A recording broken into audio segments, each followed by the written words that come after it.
নমস্কাৰ সকলোকে স্বাগতম জনাইছো আসাম কেৰিয়াৰ পইণ্ট ইউটিউব চেনেলটোলৈ বন্ধুসকল আজিৰ ভিডিঅ'টিত আমি আপোনালোকৰ আগন্তুক অনুষ্ঠিত হ'ব লগা আসাম পুলিচ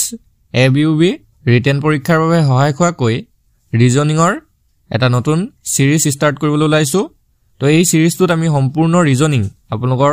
অসম আৰক্ষী পৰীক্ষাৰ বাবে যিমানখিনি ৰিজনিংৰ টপিক থাকে সেই গোটেইখিনি কমপ্লিট কৰাই দিম হেহে এই সিৰিজটো আমি এটা প্লেলিষ্ট ৰূপত তৈয়াৰ কৰি দিম আজিৰ পৰা ডেইলি আপোনালোকে এই প্লেলিষ্টত ভিডিঅ'বিলাক পাই থাকিব লগতে যিমানবোৰ টপিক থাকে ৰিজনিংৰ যিমানবিলাক টপিক আপোনালোকৰ এক্সামত আহে গোটেইখিনি টপিক আমি ইয়াত ইনক্লুড কৰাই দিম ঠিক আছে তো আজিৰ পৰা আমি এই সিৰিজটো ষ্টাৰ্ট কৰিছো তো আজি প্ৰথম ভিডিঅ' ইয়াতে আমি আজিৰ ভিডিঅ'টোত আমি যিবিলাক নাম্বাৰ সিৰিজ আছে বা লেটাৰ সিৰিজ আছে তেনেকুৱা ধৰণৰ কিছুমান কোৱেশ্চন আলোচনা কৰিম তো নাম্বাৰ সিৰিজ বা লেটাৰ সিৰিজৰ যদি আপোনালোকৰ কিছুমান ডাউট থাকে বা যদি আপোনালোকে একেবাৰেও নাজানে তেতিয়া বেসিকৰ পৰা আমি বস্তুবিলাক শিকাই দিম সেই কাৰণে ভিডিঅ'টো স্কিপ নকৰিব ভালদৰে চাই থাকিব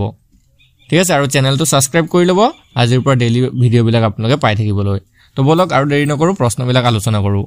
ফাৰ্স্ট কোৱেশ্চনটো কি দিছে চাওক তলত দিয়া শৃংখলটোত প্ৰশ্নবোধক চিহ্নৰ ঠাইত কি আহিব What will replace the question mark in the following chain? এনেকুৱা ধৰণৰ আপোনালোকৰ এটা নাম্বাৰ সিৰিজ দিয়া থাকিব তাতে এটা question mark থাকিব সেই question mark টোৰ ঠাইত কি আহিব তাৰ চাৰিটা অপচনৰ পৰা আমি বাছিব লাগিব ঠিক আছে এতিয়া প্ৰথমতে আমি সিৰিজটো চাব লাগিব যে সিৰিজটো কেনেকৈ আগবাঢ়িছে ঠিক আছে সিৰিজটোত আগবাঢ়িছে কেনেকৈ তো প্ৰথম কথা আমি যোগ চাম যে কিবা যোগ হৈছে নেকি নহলে কিবা বিয়োগ হৈছে নেকি নহলে কিবা পূৰণ হৈছে ন কিবা হৰণ হৈছে নেকি এইগিটা কথা চালো যদি এইগিটা চোৱা নাই তাৰ পিছত হিহঁতৰ আমি ডিফাৰেন্সটো চাম ঠিক আছে এই চেইনটোত যিমান গিটা নাম্বাৰস থাকিব হিহঁতৰ ডিফাৰেন্সটো চাম দেখিছো যে ডিফাৰেন্সটো সেম ওলাইছে বা ডিফাৰেন্সটো কিবা এটা ধৰণে একে ওলাইছে তো সেই ধৰণে আমি চেইনটো আগবঢ়াই গৈ থাকিম মই প্ৰশ্নটো কৰি গৈছো তেতিয়া হলে আপোনালোক আৰু ভালদৰে বুজি পাই যাব এতিয়া আমি এই সিৰিজটো ভালদৰে চাও কি কি দিয়া আছে নাম্বাৰ গিটা চাওক প্ৰথমতে 1 আছে তাৰ পিছত 5 আছে তাৰপা 13 আছে তাৰ পিছত 25 আছে পিছত 41 আৰু তাৰ পিছত 61 আছে এতিয়া প্ৰথম কথা দেখিছো হৰুৰ পৰা কি হৈছে সংখ্যা কিটা ডাঙৰ হৈ গৈ আছে মানে হিহঁতত কিবা এটা প্লাস হৈ গৈ আছে এতিয়া চাও একৰ লগত যদি আমি কি প্লাস কৰিলে 5 পাও তো এটো দেখিছো আমি +4 কৰিলে 5 পাও 5 ৰ লগত কি কৰিলে আমি 13 পাও 5 ৰ লগত দেখিছো +8 কৰিলে আমি 13 পাও 13 ৰ পৰা আমি 25 কেনেকে পাম +12 কৰিলে পাম 25 ৰ পৰা 41 কেনেকে পাম প্লাস দেখিছো 16 কৰিলে পাম আৰু 41 ৰ পৰা 61 কেনেকে পাম +20 কৰিলে আমি এটো পাই যাও এতিয়া কিমান প্লাস হৈছে হেগিটা অলপ লক্ষ্য কৰকচোন প্ৰথমতে +4 হল তাৰপা 8 হল তাৰপা 12 তাৰপা 16 তাৰপা 20 তো এইগিটাৰ ভিতৰত এই নাম্বাৰ কিটাতে তলত যে দেখিছে এইগিটাত কিবা এটা কমন দেখিছে নে আপোনালোকে যদি ভালদৰে লক্ষ্য কৰিছে তেতিয়া চাওক এই আটাইগিটা 4 ৰ গুণিতক হয় প্ৰথমতে 4 * 4 তাৰপা 4 * 2 = 8 তাৰপা 4 * 3 = 12 4 * 4 = 16 4 * 5 = 20 তো এতিয়া কি আহিব নেক্সট আমাৰ 4 * 6 গুণ 4 * 6 গুণ কিমান হ'ব 24 তো আমাৰ নেক্সট টুত কি হ'বগে +24 হ'ব একদম সিম্পল হয় ভালকে আপোনালোকে সিৰিজটো খালি চাব লাগিব এতিয়া 61 ৰ লগত সিম্পল 24 প্লাস কৰি দিয়ক তো 1 4 5 আৰু এফালে হৈ গলগে 6 6 2 8 আমাৰ এনসাৰটো হৈ যাবগে 85 কোৱেশ্চন মাৰ্কৰ ঠাইত কি আহিব 85 আশা কৰিছো বুজি পাইছে 85 অপচন ডিত আছে অপচন ডিটো হৈ যাবগে শুদ্ধ উত্তৰ একদম সহজ হয় যদি বুজি পাইছে নেক্সট কোৱেশ্চনটো লাগবাৰহো বলক কি দিছে চাও এটো এটা সিৰিজ দিছে এই সিৰিজটোত মাজতে কোৱেশ্চন মাৰ্ক এটা আছে সেই কোৱেশ্চন মাৰ্কটোৰ ঠাইত কি আহিব আমি বাছিব লাগে বা উলিয়াব লাগে তো এটো আমি সেম ধৰণে চাও কি দিছে আমাক 1 দিয়া আছে তাৰ পৰা 8 17 দিয়া আছে তাৰ পিছত 30 দিয়া আছে পিছত এটা কোৱেশ্চন মাৰ্ক আহিছে তাৰ পিছত 76 আছে এতিয়া ইহঁতৰ মাজৰ ডিফাৰেন্সটো চাও কিমানকে আগবাঢ়িছে তো প্ৰথমতে দেখিছো প্ৰথমতে কি হল +7 হল হয়নে হাতে একে 8 তাৰ পিছত 8 ৰ পৰা 17 যদি আমি যাও +9 হল ঠিক আছে আৰু 17 ৰ পৰা 13 যদি আমি 30 যদি যাও আমি +13 দেখিছো তাৰ পিছৰটো আমি নাজানো তাৰ পিছৰটো কি হ'ব আমি উলিয়াব লাগিব ঠিক আছে এতিয়া চাওক ইয়াতে 7 9 আৰু 13 ইয়াতে আমি এটা কিবা ফেক্টৰটো কমন যেন লগা নাই কাৰণ চাওক 7 9 13 যদি 7 তাৰ পিছত 9 তাৰ পিছত যদি 11 থাকিলেহেঁতেন তেতিয়া আমি কলোহেঁতেন যে 7 আহিলে 9 আহিলে তাৰ পিছতে জানিবা কি আহিব 11 আহিলে মানে 2 2 কে বাঢ়ি গৈছে কিন্তু ইয়াত তো 11 অহা নাই আহি গল 13 তো এতিয়া আমি কি কৰিম ঠিক আছে এতিয়া আমি নেক্সট আৰু এটা স্টেপ চাম তলত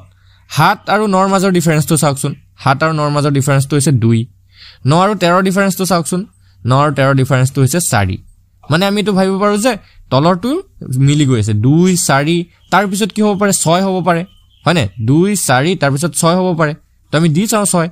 তো 13 ৰ লগত যদি 6 বহুৱাই দিও 13 6 হৈ যাবগে এটো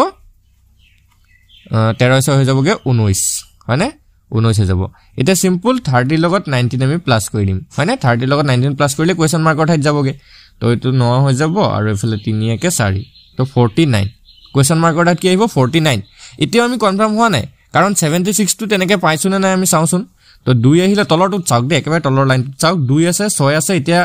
তাৰ 2 4 6 তাৰ পিছত কি আহিব লাগে 8 আহিব লাগে তো সিম্পল 19 ৰ লগত 8 যোগ কৰি চাওচোন 19 8 হৈ যাবগে এফালে 27 হয়নে 27 সিম্পল 27 হলগে এতিয়া 49 আৰু 27 এই দুটা যদি যোগ কৰিলে 76 ওলাই যায় তেতিয়া আমাৰ এটো 49 টো শুদ্ধ হ'ব তো চাওচোন 49 আৰু 27 যোগ কৰিলে কিমান ওলাই 9 হাতে 16 6 কৰিলে 1 4 2 6 কে 7 ঠিক আছে 76 ওলাই গৈছে তো আমাৰ কোৱেশ্চন মাৰ্ক টুৰ ঠাইত 49 আহিব অপচন ডি টু হৈ যাবগে শুদ্ধ উত্তৰ ঠিক আছে অপচন ডি টু হৈ যাব শুদ্ধ উত্তৰ অপচন ডি 49 আছে একদমই সিম্পল হয় দুটা যদি প্ৰথম স্টেপত আপোনালোকৰ নোলাই তেতিয়া সেকেন্ড স্টেপলৈ গুছি আহিব ঠিক আছে আৰু সেকেন্ড স্টেপত ওলাব তাতকে বেছি আপোনালোকৰ নিদিয়ে ইমান টাফ কোৱেশ্চন নাহে তো বলক নেক্সট কোৱেশ্চনটো আগবাঢ়ো আৰু নেক্সট কোৱেশ্চনখিনি আগবঢ়াৰ আগতে আপোনালোকক এটা ইম্পৰ্টেন্ট কথা জনাই থওঁ অসম আৰক্ষী পৰীক্ষাৰ সম্পূৰ্ণ সিলেবাস থকাকৈ কিছুমান ইম্পৰ্টেন্ট পিডিএফ আমি বনাইছো তো আসামিজ আৰু ইংলিশ দুইটা মাধ্যমতে আপোনালোকে পিডিএফ বিলাক পাই যাব আৰু যেহেতু আপোনালোকৰ এক্সামৰ বাবে হয়তো বহুত বেছি সময় নিদিয়ে কাৰণ কাট অফ লিষ্টখন মাৰিব তাৰ পিছত এডমিট ওলাব আৰু আপোনালোকৰ এক্সাম পাতি দিব বহুত সময় বেছি সময় নিদিয়ে সো এতিয়াৰ পৰা যদি ভালদৰে প্ৰিপাৰেচন কৰি নাথাকে তেতিয়া হলে আপোনালোকে পিছত ঠগি যাব আৰু টাইম নাপাব ঠিক আছে এতিয়াৰ পৰা ভালদৰে প্ৰিপাৰেচন কৰি থাকক আৰু বহুতে প্ৰিপাৰেচন এডাই কৰিছেই তো আপোনালোকে এতিয়াৰ পৰা বহিন থাকিব এই কাৰণে এই পিডিএফ কিনি যদি আপোনালোকে লৈ লব পাৰে গুটেই কমপ্লিট হৈ যাব আপোনালোকৰ একদম কমপ্লিট বুকৰ দৰে পিডিএফ আপোনালোকৰ পাই যাব আৰু তাৰ পৰা সেই পিডিএফ টো কমপ্লিট কৰি দিব পাৰিলে আপোনালোকৰ 50-60% সিলেবাস কমপ্লিট হৈ যাব বাকি ইউটিউবৰ ভিডিও বিলাক চাই মেথছ আৰু ৰিজনিং খিনি আপোনালোকে কৰি থাকিব ঠিক আছে যদি প্ৰয়োজন হয় মাত্ৰ 75 টকা মাত্ৰ 75 টকা পে কৰি দিলে আপোনালোক গুটেই সাবজেক্টৰ পিডিএফ খিনি পঠাই দিম ঠিক আছে তো স্ক্ৰিনত থকা নাম্বাৰটো আমাক WhatsAppত মেছেজ কৰি এই পিডিএফ বিলাক লৈ লব পাৰিব তো চাওক নেক্সট কোৱেশ্চনটো কি দিছে আমি আগবাঢ়ো ইয়াতো সিৰিজ দিছে মাজতে কোৱেশ্চন মাৰ্ক এটা আছে 49 64 তাৰ পিছত কোৱেশ্চন মাৰ্ক তাৰপা 100 তাৰ পিছত 121 এতিয়া এই সিৰিজটোত মাজত কি বহিব আমাৰ কোৱেশ্চন মাৰ্কৰ ঠাইত কি আহিব চাও তো 49 আছে 64 আছে তাৰ পিছত কোৱেশ্চন মাৰ্ক আছে তাৰপা 100 আৰু তাৰ পিছত 121 এতিয়া ইয়াত এটা কথা আপোনালোকে লক্ষ্য কৰিব ইয়াত যোগ বিয়োগ একো হোৱা নাই 49 ৰ পৰা 64 পৰা এটো এইবিলাক আপোনালোকে বাছি থাকিব নালাগে ঠিক আছে কিয় নালাগে কাৰণ এই সংখ্যা কিটা দেখি আপোনালোকে সাগে গম পাইছে যদি আপোনালোকে বৰ্গ সংখ্যা আৰু বৰ্গ চেপ্টাৰটো যদি পাইছিলে স্কয়াৰ এণ্ড স্কয়াৰ ৰুট তেতিয়া আপোনালোকৰ এই বস্তুবিলাক ওলাই যাবগে চাওক 49 টো কিহৰ বৰ্গ হয় 7 7 গুণ 49 হয় না নহয় 7 ৰ বৰ্গ হয় 64 টো কিহৰ বৰ্গ হয় 8 8 গুণ 64 হয় তো 8 ৰ বৰ্গ হয় 100 টো কিহৰ বৰ্গ হয় চাওক 100 টো কি হয় 10 ৰ বৰ্গ 10 2 গুণ 100 আৰু 121 টো কিহৰ বৰ্গ হয় 11 ৰ বৰ্গ হয় তো এটো আমাৰ কিমান হল 7 স্কয়াৰ 8 স্কয়াৰ 10 স্কয়াৰ 11 স্কয়াৰ তো কোৱেশ্চন মাৰ্কৰ ঠাইত কিমান আহিব আমি ধৰিব পাৰিছো নিশ্চয় 9 স্কয়াৰ আহিব কেতিয়া মিলিব 7 square 8 square 9 square 10 square 11 square তো 9 স্কয়াৰ ভ্যালুটো কিমান 9 9 গুণ 81 তো আমাৰ কোৱেশ্চন মাৰ্কৰ ঠাইত কিমান আহি যাব 81 81 আছে না অপচন ডি আছে অপচন ডি টো শুদ্ধ উত্তৰ হৈ গল একদমই সিম্পল হয়নে খালি আপোনালোকে ভালদৰে কৰিলে হল তো বলক নেক্সট আৰু এটা কোৱেশ্চন ৰাখিছো সিৰিজৰে নাম্বাৰ সিৰিজৰ কি দিছে চাওক 1 2 6 15 31 তাৰ পিছতে কি আহিব এতিয়া সিৰিজটো আকৌ মই লিখি লৈছো তেতিয়া চাওক 1 2 6 15 31 তাৰ পিছতে কোৱেশ্চন মাৰ্ক 1 ৰ পৰা 2 ডিফাৰেন্স কিমান 1 2 ৰ পৰা 6 ৰ ডিফাৰেন্স কিমান 4 6 ৰ পৰা 15 ৰ ডিফাৰেন্সটো কিমান 9 এতিয়া 15 ৰ পৰা 31 ৰ ডিফাৰেন্সটো হৈছে 16 এতিয়া কিমান হ'ব তো ইয়াতো আপোনালোকে তলৰ সংখ্যা কিটা যদি লক্ষ্য কৰে 1 4 9 16 সংখ্যা কিটা অলপ ধৰিব পাৰিছে নে কি হৈ আছে তো চাওক 1 টো হৈছে 1 ৰ স্কয়াৰ 4 টো হৈছে 2 ৰ স্কয়াৰ 9 টো হৈছে 3 ৰ স্কয়াৰ 16 টো হৈছে 4 ৰ স্কয়াৰ এটা কি হ'ব সিম্পল কথা 5 ৰ স্কয়াৰ আহিব ন 5 ৰ স্কয়াৰ মানে হৈছে 25 তো সিম্পল 25 আৰু 31 প্লাস কৰি দিয়ক একে পাছে 6 3 2 5 56 আমাৰ আনসাৰ 56 অপশন 8 আছে একদমই সহজ হল আশা কৰিছো বুজি পাইছে তো বলক এতিয়া কেটামান আমি লেটাৰ সিৰিজৰ কোৱেশ্চন কৰো নাম্বাৰ সিৰিজতকে লেটাৰ সিৰিজটো অকমান টান যেন লাগে কিন্তু যদি বুজি পায় একদম সহজ হৈ যাব কাৰণ নাম্বাৰ সিৰিজটো কি হয় আপোনালোকৰ নাম্বাৰৰ লগত হেৰি কৰিলে হৈ গল কিন্তু লেটাৰ সিৰিজত আকৌ এলফাবেটিক্যাল অৰ্ডাৰটো জানিব লাগিব মানে এ কে নম্বৰত আহে বি কে নম্বৰত আহে সি কে নম্বৰত আহে সেই বস্তুবিলাক যদি ভালদৰে একদম ক্লিয়াৰ হৈ থাকে তেতিয়াহে আপোনালোকৰ এইটো সুবিধা হ'ব একো প্ৰবলেম নহলেও এইটো জানিব লাগে ঠিক আছে এ বি সি ডি গিটা মানে কে নম্বৰত আহে এটো ধৰক 1 নম্বৰত আহে বি টো 2 নম্বৰত আহে সি টো 3 নম্বৰত আহে তো এটো জানিলে কিন্তু উলুটাকেও আকৌ জানিব লাগিব কেতিয়াবা z টো 1 নম্বৰত আহিব পাৰে ঠিক আছে x y z y টো 2 নম্বৰত আহে এনেকে ঠিক আছে এনেকে ধৰণে আপোনালোকে এলফাবেটিক্যাল অৰ্ডাৰটো মনত ৰাখি যাব তো এতিয়া আমি এই কোৱেশ্চনটো চাও কি দিছে কেনেকে ধৰণে আপোনালোকে এটো কৰিব চাওক প্ৰথমতে আছে n z o y p x q w r v মই লিখি লৈছো একবাৰ ভালকে চাওক n z o y তাৰ পিছতে কি আছে p x তাৰ পিছত আছে q w তাৰ পিছত আছে r v এতিয়া প্ৰথমৰ কিটা চাওকচোন গুটে কিটাতে n o p q r মিলিছে না চাওক n ৰ পৰা o হৈছে o ৰ পৰা p হৈছে p ৰ পৰা q হৈছে q ৰ পৰা r হৈছে সিম্পল কথা l m n o p q r তাৰ পিছত সিম্পল কি হ'ব s হ'ব নহব প্ৰথমটো আমি গমে পাই গলো তাৰ পিছত ওপৰ কিটা চাওক মানে পিছৰ কিটা চাওক z আছে y আছে x আছে w আছে v আছে মানে কি হৈছে উল্টাকে গৈছে নাই y ৰ পিছত z x ৰ পিছত y w ৰ পিছত x v ৰ পিছত w এনেকে এতে কি হ'ব অলপ ভালদৰে চাওকচোন এলফাবেটিক্যাল অৰ্ডাৰটো উল্টা ফলৰ পৰা চাওকচোন z y x w v এতে কি হ'ব u নাহে জানো u আহিব হয় না নহয় তো u v এনেকে নাহে জানো তো s w আমাৰ s u আমাৰ আনসাৰটো হৈ যাবগে s u ঠিক আছে এটোই হ'ব আমাৰ আনসাৰ এতিয়া s u কোনটো অপচন আছে চাওক b অপচনত আছে অপচন b টো হৈ যাবগে শুদ্ধ উত্তৰ ঠিক আছে এনেকে ধৰণে আপোনালোকে কিন্তু কৰিব পাৰিব একদম সিম্পল প্ৰশ্ন হয়বিলাক ইয়াৰ আমি এলফাবেটিক্যাল অৰ্ডাৰ দিয়াই নাই নাম্বাৰিং কৰাই নাই আমি তেতিয়াই পাই গৈছো আনসাৰটো তো নাম্বাৰিং কৰা কিটাত আৰু অলপ অকমান ক্ৰিটিকেল হ'ব পাৰে সেই কাৰণে ভালকৈ চাই লওক নেক্সট তো চাওক কি আছে BMW DNV আৰু FOW এটা তাৰ পিছত কি আহিব ঠিক আছে তো BMW DNV FOU এটা বিৰ পিছত কি হৈছে চাওক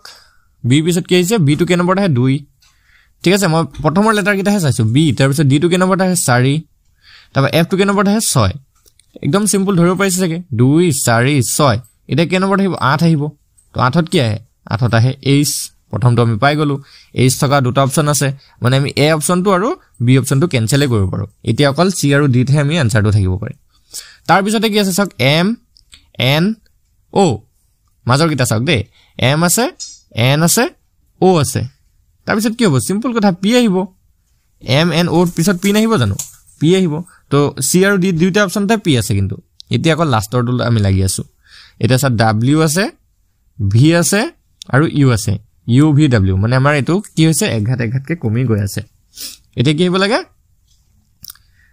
কি বতিয়া t আহিব চাওক r s t t এর পিছত u আহে তাবা v আহে তাবা w আহে তো আমাৰ আনসাৰটোৰ জাগাত কি হৈ যাব t আহি যাবগে h p t আমাৰ আনসাৰ হৈ যাব h p t option d আছে h p t ঠিক আছে বুজি পাইছে চাগে আশা কৰিছো এটো উল্টা হৈছে চাওক মই w কিটা আকৌ বুজাই দিছো w তাৰ পিছতে v তাৰ পিছতে u তাৰ পিছত t আহিব আকৌ তে চাওক ভালকে t u v w হয় নহয় r s t u v w এনেকে ঠিক আছে বুজি পাইছে চাগে তো বলক নেক্সট কোৱেশ্চন লাগব আৰু এটা লেটাৰ ৰিজনিং দিছো চাওক a c f h k m আৰু p r ইয়াৰ পিছত কি আহিব আমাৰ উলিয়াব লাগে তো চাওক a c f h k m p r এতিয়া তাৰ পিছত কি আহিব এছা তাৰ পিছত কি আহিব আমি উলিয়াব লাগে তো এটা চাওক ইয়াত মই নাম্বাৰিং কৰিছো ঠিক আছে কেলে নাম্বাৰিং কৰিছো অকমান বুজি পাই যাব তেতিয়া এ টো 1 নম্বৰত আহে সি টো 3 নম্বৰত আহে এফ টো 6 নম্বৰত আহে এইচ টো 8 নম্বৰত আহে কে টো কে নম্বৰত 11 নম্বৰত আহে এম টো 13 নম্বৰত আহে পি টো আহে 16ত আৰু আৰ টো আহে 18ত চাওকচোন ডিফাৰেন্স টো চাওক এ এৰি পিনে বি টো নাই মানে মাজত 1 আছে 2 টো নাই 3 আছে সেম 6 আছে 7 নাই 8 আছে 11 আছে 12 নাই 13 আছে 16 আছে 17 নাই 18 আছে এতিয়াতো ধৰিব পাৰিছে চাগে মাজৰ এটা নাথাকিব পিছৰটো দিলে হ'ল মানে যদি আপোনালোকৰ 12 দি আছে তেতিয়া 13 নাই 14 থাকিব এনেকুৱা ধৰণৰ ঠিক আছে এতিয়া কি কৈছে হেতুটো হৈ গল বুজি পাই গলো কিন্তু ইয়াৰ পিছত আমি কি লিখিম SC FH KM PR ইয়াৰ পিছত আমি কি লিখিম হেতুটো ধৰিব পৰা নাই ন এতিয়া আমাৰ মেইন কথাটো হ'ল যে ইয়াৰ পিছত আমি কি বহুৱাম মানে তো এ সক এইগিটা অলপ ভালকে চাব দে এ তো 1 নম্বৰত আহিছে তাৰপা 6 নম্বৰত আহিছে তাৰপা 11 তাৰ পিছত 16 এইগিটা ডিফাৰেন্স এটা চাওক দে 1 6 11 16 ইয়াৰ পিছত কি আহিব 1 ৰ পৰা 6 লৈকে ডিফাৰেন্সটো হৈছে 5 6 ৰ পৰা 11 ডিফাৰেন্সটো 5 11 ৰ পৰা 16 ডিফাৰেন্সটো কিন্তু 5 এইগিটা আমি মেইনলি চাব লাগিব তো এতিয়া আমি দেখিম যে 5 5 ডিফাৰেন্স হৈছে 16 ৰ পৰা 5 বহাইলে কিমান হৈ যাবগে 16 17 18 19 20 21 মানে 21 হৈ যাবগে তো আমাৰ 21 নম্বৰ জিটো আহিব হেতুৱে আৰু 21 ৰ পিছত 22 তো 23 আহিব মানে 21 আৰু 23 টো আমাৰ आंसर হ'ব এটা 21 কি হয় ঠিক আছে 21 টো কি হয় 21 টো হয় u এতিয়া v টো এৰি দিয়ক w u আৰু w আমাৰ आंसर টো হৈ যাব u w কোনটো অপচন আছে চাওক অপচন সি আছে অপচন সি টো হৈ যাবগে শুদ্ধ উত্তৰ আশা কৰিছো বুজি পাইছে যদি বুজি পাইছে কোৱেশ্চন কিটা লাইক কৰি দিব ভিডিওটো আৰু যদি বুজি পোৱা নাই এইগিটা মানে কোৱেশ্চনটো আপোনালোকে কমেন্ট কৰি জনাই দিব কোনটো কোৱেশ্চন বুজি পোৱা নাই ঠিক আছে আৰু চেনেলটো সাবস্ক্ৰাইব কৰি লব যাতে এতিয়া ডেইলি আপোনালোকে এনে ধৰণৰ ভিডিওবিলাক পাই থাকিব পাৰে ধন্যবাদ